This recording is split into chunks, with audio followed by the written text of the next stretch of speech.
កេះគ្នាកុំជជែកគ្នាឥឡូវសូមកូនអស់គ្នាផ្ទះដៃមួយ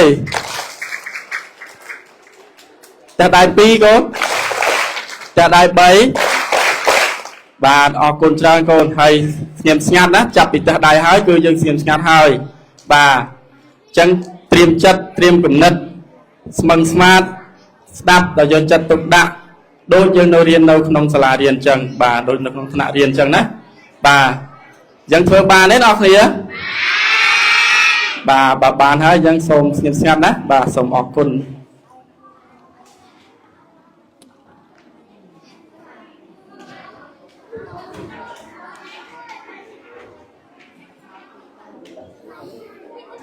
គណៈជាបឋមសូមនមស្ការគុណការទាំងឡាយដោយសេចក្តីគោរពជ្រះថ្លាដល់គង់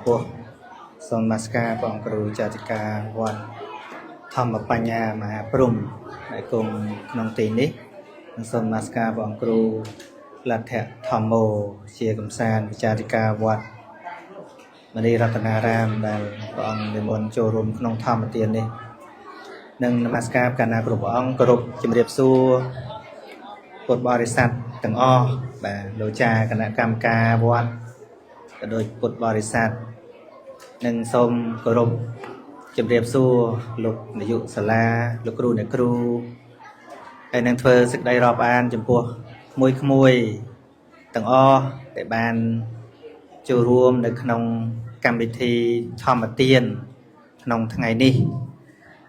ខ្ញុំក៏ដឹងដែរថាជាធម្មតាក្មួយនៅក្នុងវ័យហ្នឹងมันអាចអង្គុយយូរស្ដាប់អ្នកនិយាយរហូតបានទេដូច្នេះកម្មវិធីថ្ងៃនេះគួរចែកជាពីរចំណែកខ្ញុំនិយាយទៅកាន់ក្មួយតែរយៈពេលខ្លីហើយបើមានសំណួរសាកសួរក៏អនុញ្ញាតឲ្យក្មួយសួរខ្លះហើយបើចប់ហើយមិនមានសំណួរទេយើងឲ្យក្មួយរំសាយហើយបានយើងនិយាយជាមួយពុទ្ធបរិស័ទនឹងជាចិត្តសាស្ត្រក្មេងអាយុប៉ុណ្ណឹងបដោតស្ដាប់ការនិយាយរហូតនឹងយ៉ាងច្រើន15នាទីអស់ហើយណាបើសិនជាមនុស្សធំអាចស្ដាប់រហូតយ៉ាងយូរបំផុតតែ45នាទីទេដូច្នេះហើយទៅយើងជាធម្មតាយើងតែងតែមានការសន្ទនាទៅវិញទៅមកដើម្បីឲ្យមានទំនាក់ទំនងគ្នាកំចាត់បងនៅភាពងប់ងុយក្នុងចិត្តរបស់យើងក្មួយមកពីសាលារៀនឈ្មោះអីហ្នឹងហើយសាលាឈ្មោះអីហើយនាយកសាលាឈ្មោះអី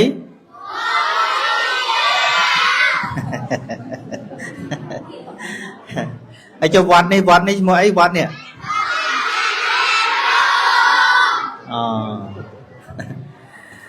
ហ្នឹងហើយក្មួយសុខសប្បាយទាំងអស់គ្នាហើយមានពិបាកចិត្តរឿងអីអត់ណោះហ្នឹងហើយប៉ុណ្ណឹងមិនតាន់ពិបាកចិត្តអីទេហើយក្មួយខំរៀនអត់រាល់ថ្ងៃខំតែក្នុងសាលាឬក៏ទៅផ្ទះចូលចិត្តមើលសៀវភៅដែរបាទឥឡូវខ្ញុំនិយាយរឿងឲ្យក្មួយស្ដាប់ហើយខ្ញុំសួរណាស្ដាប់ឲ្យស្រួលបានឆ្លើយបានហ្នឹងហើយកាលពីយូរណាស់មកហើយមានបរិសម្នាក់ស្ដាប់ឲ្យតន់ណាហ្នឹងហើយឥឡូវសួរកាលពីយូរណាស់មកហើយមានមនុស្សប្រហែលនាក់ល្អគាត់នោះប្រកបមុខរបររត់ម៉ូតូដុបអញ្ចឹងខ្ញុំសួរណាគាត់នោះរត់មុខរបរបើកឡានត្រូវទេ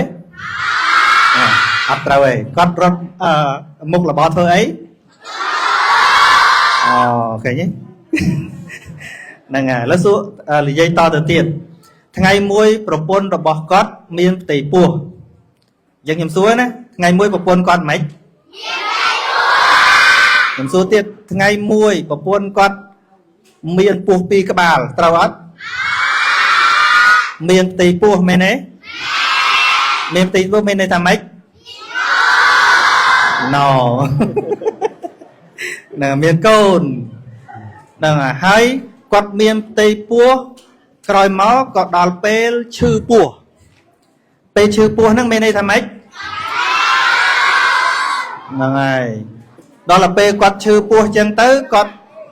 ក៏ពឹងប្តីគាត់ឲ្យយកម៉ូតូដប់ហ្នឹងដឹកគាត់ទៅពេទ្យឥឡូវសួរណាពេលគាត់ឈឺពោះក៏ពឹងប្តីគាត់ឲ្យយកម៉ូតូដប់ដឹកគាត់ទៅផ្សារត្រូវទេដឹកទៅណា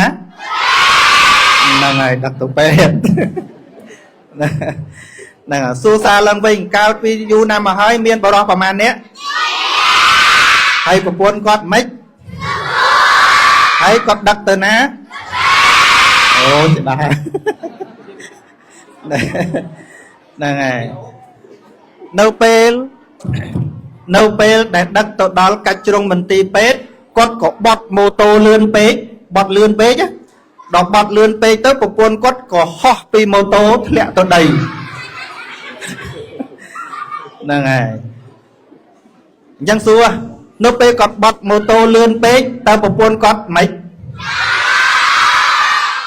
ធ្លាក់ពីលើម៉ូតូហ្នឹងហើយដល់ធ្លាក់ពីលើម៉ូតូក៏រអីរបួសមិនរលូតទេហ្នឹងហើយប្រពន្ធគាត់ក៏របួសហើយធ្លាក់ឈាមយ៉ាងច្រើនហ្នឹងហើយប្រពន្ធគាត់ហ្នឹងក៏មានរបួសហើយធ្លាក់ឈាមយ៉ាងច្រើនភ្លាមនោះគ្រូពេទ្យដែលនៅមន្ទីរពេទ្យក៏ចេញមកជួយយកគាត់ចូលទៅក្នុងពេទ្យណាឥឡូវសួរណានៅពេលដែលគាត់ធ្លាក់ពីម៉ូតូអញ្ចឹងទៅអ្នកគ្រូពេទ្យលោកគ្រូពេទ្យក៏មកជួយគាត់យកទៅណាគ្រូពេទ្យក៏យកគាត់ទៅផ្សារត្រូវទេយកទៅក្នុងមន្ទីរហ្នឹងហើយដោយសារតែគាត់របួសខ្លាំងពេកឈាមហូរច្រើនពេកគាត់មិនអាចប្រឹងប្រសូតចេញដោយខ្លួនឯងបានពេទ្យក៏សម្រេចចិត្តវះកាត់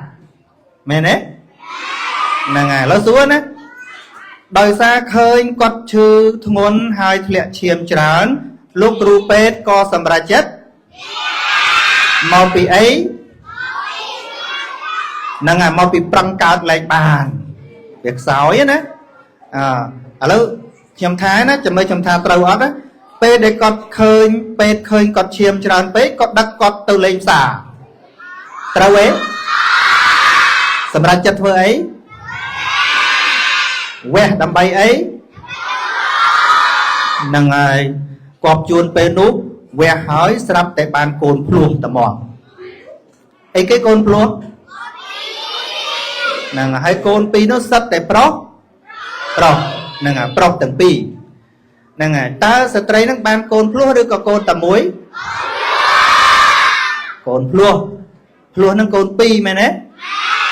ហ្នឹងហើយដោយសារគ្រួសារហ្នឹងក្រហើយម្យ៉ាងទៀតនៅពេលដែលវះកាត់ម្ដាយហ្នឹងក៏ស្លាប់ទៅ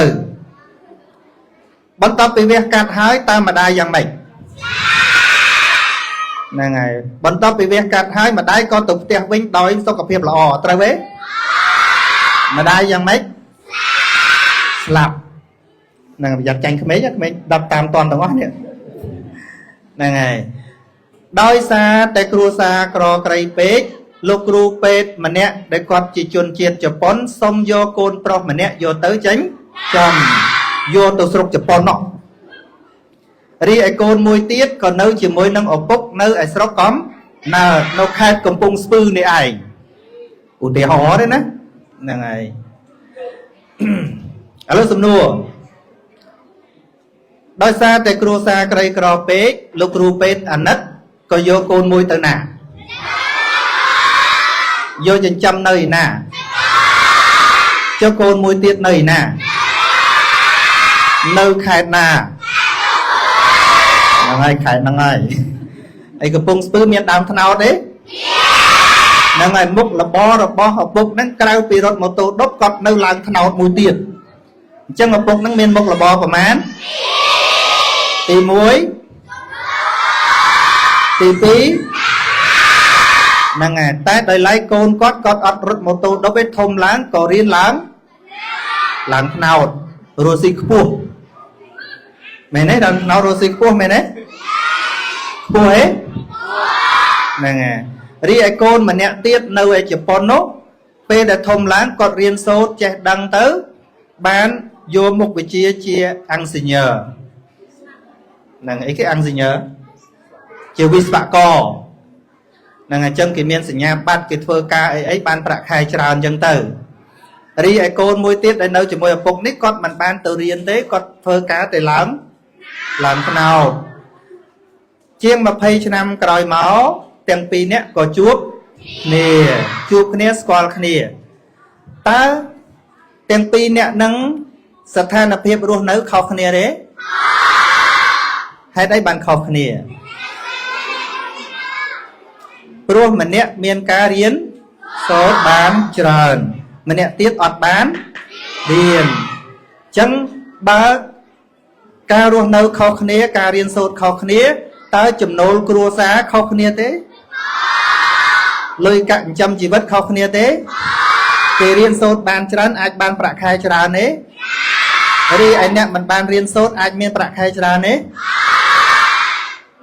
ចុះបងប្អូនអនាគតទៅចង់ខ្លាយជាអ្នកចេះដឹងឬក៏គ្រាន់តែចង់ខ្លាយត្រឹមតែអ្នកឡើងថ្នោតខ្លាយទាំងពីរតែហ្មងទៅឡើងថ្នោតក៏ចេះរៀនសូត្រឲ្យច្រើនក៏បានហើយលោថ្ងៃណាមួយទៅធ្វើដុកទ័រក៏ដោយមកដល់ផ្ទះឡើងថ្នោតខ្លួនឯងមកស្រួលទេហ្នឹងហើយឥឡូវសំណួរឲ្យបងត្រេះរិះថាជាធម្មតាគេតែងនិយាយថាអ្នកដែលគេរៀនសូត្រចេះដឹងមកពីពូជគេល្អមែនទេឬគេនិយាយចឹងទេរៀនសូត្រប៉ាកែគេថាពូជគេឆ្លាតមែនទេដល់រៀនបាត់កើតគេថាគ្រូអត់កើតមែនទេគេថាគ្រូនឹងបរៀនអត់កើតទេបានកូនអត់ចេះសោះដែលលឺចឹងទេចាឥឡូវបងប្អូនរៀនមិនចេះគួរបន្ទោសខ្លួនឯងឬក៏គួរបន្ទោសគ្រូច្បាស់អត់អញ្ចឹងត្រូវធ្វើម៉េចដើម្បីឲ្យចេះហ្នឹងហើយមានតែខំរៀនហ្នឹងឯងអញ្ចឹងក្មេងទាំងពីរមានវាសនាខុសគ្នាមិនមែនព្រោះម៉ែខុសគ្នាមិនមែនព្រោះឪខុសគ្នាកើតផ្ទៃតែមួយពេលជាមួយគ្នាក៏ប៉ុន្តែអាចធ្វើឲ្យមានអនាគតខុសគ្នាព្រោះតែការសិក្សារៀនសូត្រហ្នឹងហើយអញ្ចឹងតស៊ូសិក្សារៀនសូត្រឲ្យបានល្អយល់ទេនឹងចប់ហើយអញ្ចឹងហ្នឹងហើយអនុមោទនាហ្នឹងហើយ